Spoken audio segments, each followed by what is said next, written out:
Oh yeah, this movie rocks, by the way.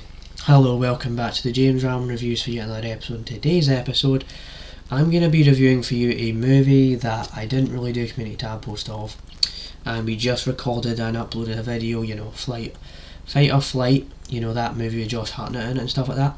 And so I'm going to be jumping into my review of The Gorge, which I actually watched last night on Apple TV, and I heard so much about this movie, but I've been kinda, watching other movies, didn't really have a chance to sit down and watch it. And so, because I didn't have a lot to do last night especially, I thought might as well, coming off of the heels of Fight or Flight, I had to watch something that was absolutely, had to be super duper duper awesome compared to that, and The Gorge, right? It's this recent movie with Miles Teller and Anya Taylor-Joy in this, and it's meant to be really really good.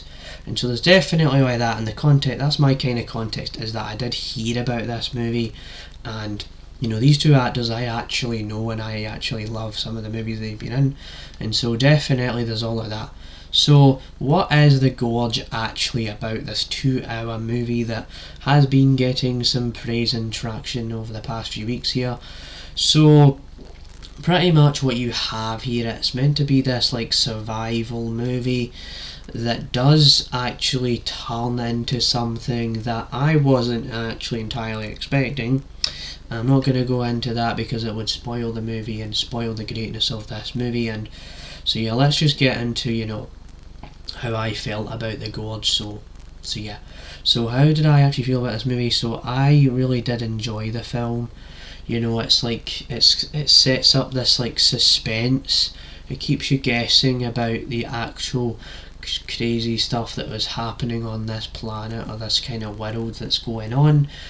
And there definitely is all of that, but the movie does take about half an hour, 30-40 minutes, to really set the stage and really provide what it's actually going for. It moves at a slow pace. It's not like a big action movie or anything.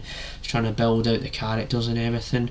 But what I really also do think about this movie when I think about how good it is how, the performances here between Miles Teller and Anya Taylor-Joy, their chemistry is very, very good. It's very, very noticeable, and once you start to get used to how they interact on the screen, what they're actually doing, it's all pretty decent. And so I actually quite enjoyed The Gorge, and I actually think that everybody is right about this movie. So there's definitely all of that. I probably would give this movie a solid 8 out of 10.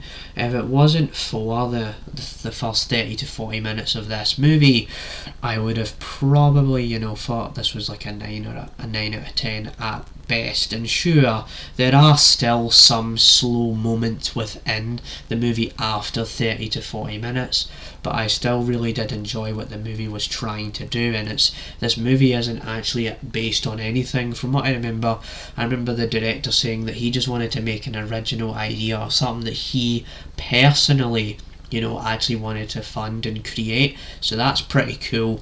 But I will also say this movie is not an original concept, and you will start to see that.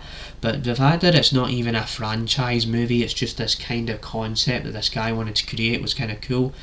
And so definitely that is my review of The Gorge, a solid 8 out of 10.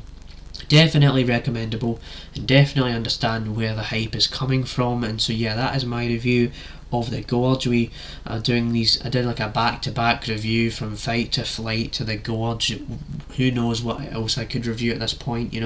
I just kind of review whatever here. So yeah, that's my review of The Gorge. Bye.